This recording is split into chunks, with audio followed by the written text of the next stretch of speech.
Hello students, कैसे हैं आप सब।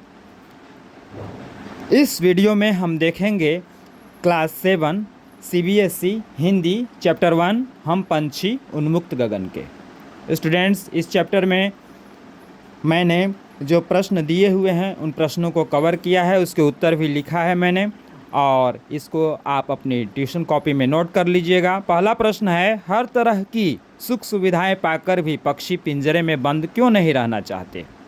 इसका उत्तर है, हर तरह की सुख सुविधाएं पाकर भी पक्षी पिंजरे में बंद रहना नहीं चाहते क्योंकि पिंजरे में वे परतंत्र हैं। पक्षियों को अपनी स्वतंत्रता प्यारी है। पक्षी को पिंजरे में सोने की कटोरी में मिलने वाले पकवानों से अच्छी कड़वी निबौरियां खाना पसंद है। उन्हें वृक्षों पर चहचहाना, नीले आकाश में उड़ना अर्थात बंधन मुक्त जीवन पसंद है।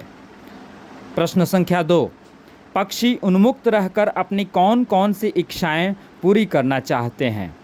इसका उत्तर है, पक्षी उन्मुक्त रहकर वृक्षों पर चहचहाना, बहता हुआ जल पीना, स्वतंत्रता पूर्वक कड़वी निबौरी खाना, नीले आकाश में उड़ना, वृक्षों की टहनियों पर झूलना और खुले आकाश में अपने झुंड के साथ दूर दूर तक उड़ने की इच्छाओं को पूरी करना चाहते हैं। प्रश्न संख्या 3 है, भाव स्पष्ट कीजिए।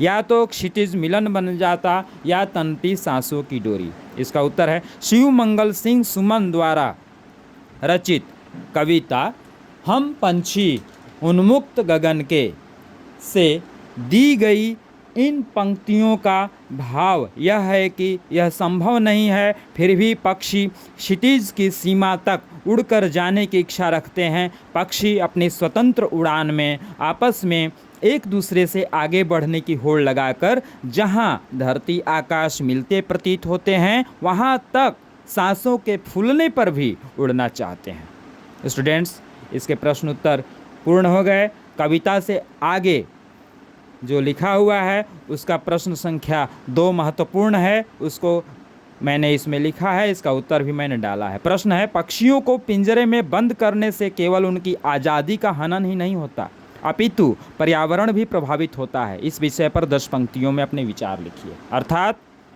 पक्षियों को पिंजरे में गुलाम बनाने से, बंद करके रखने से उनकी स्वतंत्रता, उनकी आज़ादी छीन जाती है। इसके साथ ही पर्यावरण पर जो असर पड़ता है, बुरा असर, उसके बारे में 10 पंक्तियाँ लिखनी है। उत्तर है, यह सत्य है कि पक्षियों को पिंजरे में बंद करने से पर्यावरण असंतुलन बढ़ता है तथा पर्यावरण प्रभावित होता है। पक्षी किसानों के मित्र होते हैं। फसलों को खाने वाले कीट पतंगों को खाकर पक्षी अपनी भूख मिटाते हैं। इस प्रकार कीटों की संख्या में वृद्धि नहीं हो पाती है। मनुष्यों द्वारा फेंकी गई कुछ खाने वाली वस्तुओं को भी पक्षी खाकर साफ कर देते हैं, जिससे पर्यावरण स्वच्छ रहता है। स्वच्छता से बीमारियां नहीं होती। पक्षी मधुर स्वर में गाते हैं। वे फलों को खाकर उनके बीजों को धरती पर इधर उधर गिरा देते हैं। उनके इस कार्य से नए पौधे उगते हैं। पक्षी पर्यावरण में संतुलन बनाए रखने में महत्वपूर्ण भूमिका निभाते हैं। तो इस प्रकार प्रश्न पूरे हुए। बाय।